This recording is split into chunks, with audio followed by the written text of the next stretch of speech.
ആകാശവാണി നമസ്കാരം. പ്രത്യേക വാർത്താ ബുള്ളറ്റിൻ വായിക്കുന്നത് ശ്യാമ. രാസരഹിത ജൈവ കൃഷിരീതികൾ രാജ്യത്ത് ശക്തമാക്കണമെന്ന് പ്രധാനമന്ത്രി നരേന്ദ്രമോദി. ഈ വർഷത്തെ കേന്ദ്ര ബജറ്റ് കൃഷിക്കും ഗ്രാമീണ പരിവർത്തനത്തിനും ശക്തി പകരുന്നതായും ബജറ്റാനന്തര സെമിനാറിനെ അഭിസംബോധന ചെയ്തുകൊണ്ട് അദ്ദേഹം പറഞ്ഞു. കാർഷിക മേഖലയെ ശക്തിപ്പെടുത്തുന്നതിന് സർക്കാർ നിരന്തര നടപടികൾ സ്വീകരിച്ചുവരികയാണ്. ഭക്ഷ്യധാന്യങ്ങൾ, പയറുവർഗ്ഗങ്ങൾ, എണ്ണക്കുരുക്കൾ എന്നിവയുടെ ഉൽപ്പാദനത്തിൽ രാജ്യം റെക്കോർഡ് വളർച്ച കൈവരിച്ചതായും പ്രധാനമന്ത്രി പറഞ്ഞു. കശുവണ്ടി, നാളികേരം, ചന്ദനം, ബദാം, വാൾനട്ട് എന്നിവയുടെ കാർഷിക സാധ്യതകളാണ് കൃഷിയും ഗ്രാമീണ പരിവർത്തനവും എന്ന വിഷയത്തിൽ നടന്ന വെബിനാർ പ്രധാനമായും പരിശോധിച്ചത്. വയനാട് തുരങ്കപാത നിർമ്മാണത്തിന് തുടക്കമായി. ആദ്യ ബ്ലാസ്റ്റ് മുഖ്യമന്ത്രി പിണറായി വിജയൻ സ്വിച്ച് ഓൺ ചെയ്തു. വയനാട്, കോഴിക്കോട് ജില്ലകളെ ബന്ധിപ്പിക്കുന്ന 8.73 കിലോമീറ്റർ ദൈർഘ്യമുള്ള ആനക്കംപൊയിൽ കള്ളാടി മേപ്പാടി തുരങ്കപാത കേരളത്തിന്റെ സ്വപ്ന പദ്ധതികളിലൊന്നാണ്. ചടങ്ങിന് മന്ത്രി പി എ മുഹമ്മദ് റിയാസ് അധ്യക്ഷത വഹിച്ചു. കേരളത്തിലെ നിയമസഭാ തെരഞ്ഞെടുപ്പ് പ്രക്രിയ രാജ്യത്തിന് മാതൃകയാകുമെന്ന് മുഖ്യ തെരഞ്ഞെടുപ്പ് കമ്മീഷണർ ഗ്യാനേഷ് കുമാർ. കൊച്ചിയിൽ മാധ്യമങ്ങളോട് സംസാരിക്കുകയായിരുന്നു അദ്ദേഹം. നിയമസഭാ തെരഞ്ഞെടുപ്പ് മുന്നൊരുക്കങ്ങൾ വിലയിരുത്തുന്നതിനായി കേരളത്തിലെത്തിയ ശ്രീ ഗ്യാനേഷ് കുമാർ യുവ വോട്ടർമാരുടെ പങ്കാളിത്തം ഉറപ്പാക്കാനായി സംഘടിപ്പിച്ച പ്രചാരണ പരിപാടിയിൽ പങ്കെടുത്തു. പശ്ചിമേഷ്യൻ സംഘർഷം 7ാം ദിവസവും രൂക്ഷമായി തുടരുന്നു. ഇറാനെതിരെ അമേരിക്കയും ഇസ്രായേലും സംയുക്ത വ്യോമാക്രമണം തുടരുമ്പോൾ ഇറാൻ മിസൈലുകളും ഡ്രോണുകളും ഉപയോഗിച്ച് തിരിച്ചടി ശക്തമാക്കി.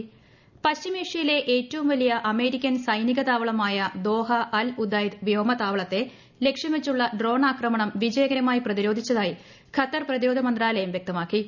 ലബനൻ സായുധ വിഭാഗമായ ഹിസ്ബുള്ളയുടെ ബെയ്റൂട്ടിലെ ആസ്ഥാനം തകർത്തതായി ഇസ്രായേൽ വ്യോമസേന അറിയിച്ചു.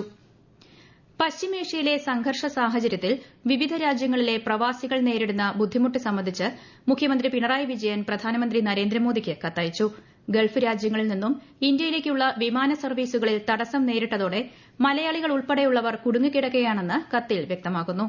രോഗികളും വയോജനങ്ങളും ഉൾപ്പെടെ അടിയന്തരമായി നാട്ടിലെത്തേണ്ടവർക്ക് പ്രത്യേക സജ്ജീകരണങ്ങൾ ഏർപ്പെടുത്തണമെന്നും ഈ സമയത്തെ അമിത വിമാനക്കൂലി നിയന്ത്രിക്കണമെന്നും മുഖ്യമന്ത്രി ആവശ്യപ്പെട്ടു. കേരളത്തിലെ പാലക്കാടിനും തമിഴ്നാട്ടിലെ പൊള്ളാച്ചിക്കും ഇടയിൽ മെമു ട്രെയിൻ സർവീസിന് റെയിൽവേ മന്ത്രി അശ്വിനി വൈഷ്ണവ് അംഗീകാരം നൽകി. മെമു സർവീസ് പൊതുജന സൌകര്യം വർദ്ധിപ്പിക്കുകയും മേഖലയിലെ കണക്ടിവിറ്റി വർദ്ധിപ്പിക്കുകയും ചെയ്യുമെന്ന് കേന്ദ്ര സഹമന്ത്രി സുരേഷ് ഗോപി സമൂഹമാധ്യമത്തിൽ കുറിച്ചു. മെമു സർവീസിന് അംഗീകാരം നൽകിയതിന് അദ്ദേഹം റെയിൽവേ മന്ത്രിക്ക് നന്ദി അറിയിച്ചു.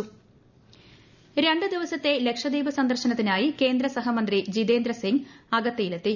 അഗത്തി വിമാനത്താവളത്തിൽ കേന്ദ്രമന്ത്രിയെ കലക്ടർ ഗിരിശങ്കർ ഉൾപ്പെടെയുള്ളവർ ചേർന്ന് സ്വീകരിച്ചു. കടൽജലം ശുദ്ധീകരിച്ച് കുടിവെള്ളം നിർമ്മിക്കുന്നതിനായി കവരത്തി ദ്വീപിൽ നിർമ്മാണ പുരോഗതിയിലുള്ള ഡീസാലിനേഷൻ പ്ലാന്റ് അദ്ദേഹം സന്ദർശിക്കും.